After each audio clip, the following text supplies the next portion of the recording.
Welcome to my sheep heart dissection for NDSCS Anatomy and Physiology 2 lab. Jumping right in, we're able to see the right ventricle down here and the left ventricle, and it's easy to kind of tell the difference. They both feel a lot different.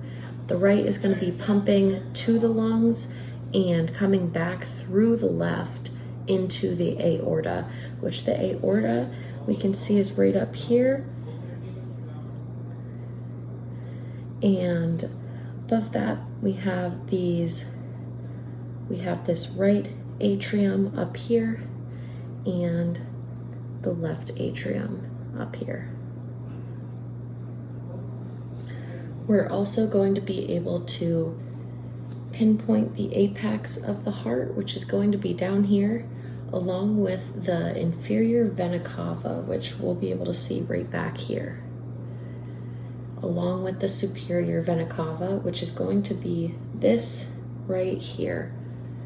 Aorta is going to be here, superior vena cava is going to be right up here. So now that I removed my auricle, which was the ear-like shaped flap right above the right atrium, we're able to see that superior vena cava a lot better from this angle, along with what is going to be following this downward. It's going to go into that right atrium and then towards that right ventricle. On your way to that right, from that right atrium to that right ventricle, you're going to go through the tricuspid valve, and then once it goes into that right ventricle, it's going to come up through the semilunar valve and through that pulmonary artery, which is going to go down into here, up, and then out this way. Now that I have taken off that auricle on that left side above the atrium, left atrium, we're able to now fully see that pulmonary artery, and right below it, we're actually able to see that pulmonary vein kind of peeking out as well. That's going to be coming out right there.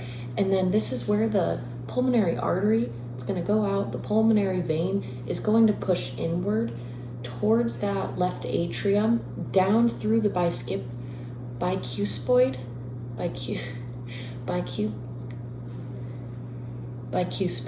valve.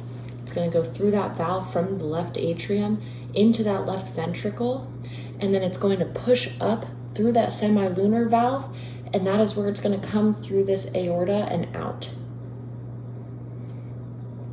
Now that I have made my incision through the left ventricle, which is going to be down here, we're able to see a lot more that's inside, along kind of starting off with the chordae tendineae, which is kind of going to be a cord that connects to the biscipuloid and triscipuloid valves.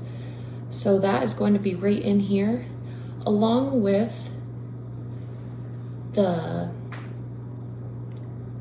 trabeculae carneae, and that is going to be the ridges that fold on the walls around these ventricles, and you can kind of see them right over there.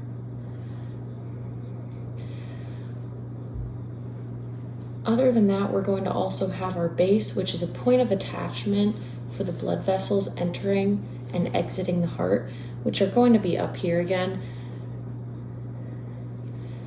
along with the papillary muscles, and these are going to be the muscles anchoring that chordae tendineae to these valves, which again is going to be right up in here, kind of anchoring and holding them. Finishing up on my overall dissection of the sheep heart, we're going to finish with the brachiocephalic trunk, which is actually going to be a branch of the aorta, so it is going to come up, it's going to branch off when these move on forward, again because blood, or the right ventricle pumps into the lungs, and then that moves back through the left and through the aorta, and that is going to branch off to the brachiocephalic trunk. And then we are going to have that intraventricular septum, which is going to be that muscular wall between the right and the left atrium, which will be up here, and it's going to be in here a little bit more. I can make that incision, but it would be going right in between these two. And we're going to be able to see where I made those last incisions of the ear-like auricles right above the atriums. So that is going to be right down in here and be that wall in between those two.